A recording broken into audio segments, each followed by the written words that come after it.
saturation, the change in music. That's good. Someone downstairs, I heard giggling and the screaming stopped. I'm trying to help, but every time it's over too fast for it to take note, to concern anyone else. I like that colour Maybe it's again. dread. My baby. Hi, I'm Edward Bonney, I'm 17. I have taken drama for a long time, and there's a practitioner called R. Toad who likes to immerse the audience in horror and like scaring them into enjoying his plays, and he is my favourite practitioner. Hi, I'm Erin Thunderfield. I'm 16 and I've done dance for a long time. I really like it because it sort of gives you like an adrenaline rush.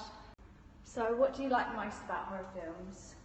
I like sort of the jump scares, like even though they're really scary, like it probably gets you. I like the lead up and Yeah. when you know there's going to be a jump scare and you're just waiting for it to happen. Yeah. What kind of pace do you guys like? It's got to be fast. It's Yeah, got to be a I fast feel like pace. sometimes they drag on a bit. How do you think that that can be achieved in media? Definitely with music. Yeah. I think that helps to keep it moving. I think the music in Red Cradle was definitely used effectively because it really kept it going and it kept the suspense as well, especially in that first scene with Holly and her dolls. It definitely kept that suspense and kept us tense as well. Yeah, like a lot of the changes in music as well, like where it kept like getting louder and stuff like that really helped build like the suspense. I think it was like really relatable when all the ones were like talking about their little girl, because like often like I'll come downstairs and like my mum's talking about me, so I think that's like quite relatable in the Red Cradle. You don't expect anything to happen with the girl, like she's quite innocent, and her playing with her dolls. You see some unusual things, but you don't expect anything really bad to happen, which is why I think it was quite a shock at the end, which I personally really enjoyed. That really appealed to me. Yeah, I think as well because it was so relatable at the end, like you didn't expect anything to happen, and then when it did, it was like a massive shock. I think the editing and the cuts was really effective as well because it kept that fast pace and movement that I like to see from a horror film as well. Yeah, like kept the adrenaline going. I really like the cutaway scene as well where we saw the teacup, because I think that also kept the pace going, kept it moving as well. I really liked how they included the children, like in The Woman in Black, because like you don't really expect them to be scary, expect them to be quite innocent, and it.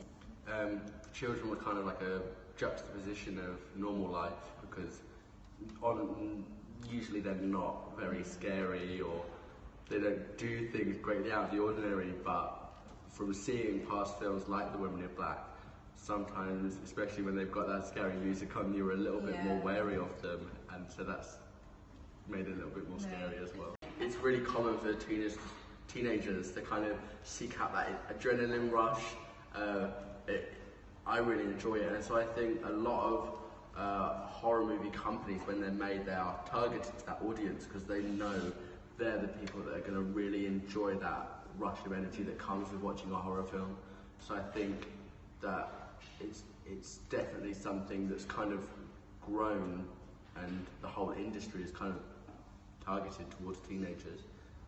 I think that the innocence of the girl was very clearly shown through the use of like the teddies and her playing with teacups and things, but the overall mise-en-scène really like kind of dampened that, the fade in the background and the scary music,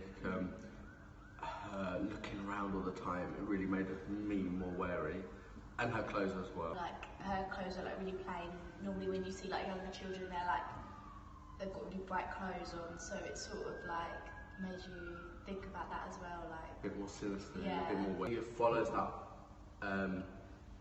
trend of horror films. It's very similar to the horror films that are out nowadays and that are targeted toward teenagers, and it replicates a lot of the factors that these larger films like Women in Black, like The Conjuring, that are all targeted towards teenagers, and because of that I think Red Cradle also is very good at targeting towards teenagers. Yeah, I think as well, because the main character is like a teenager, like it makes us like really connect to it as well.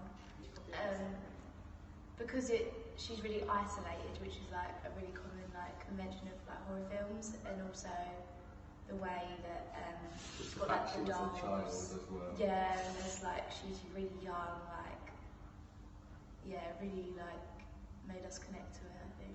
It was just like a very common features of a horror film. You knew exactly where you stood and what kind of film it was going to be.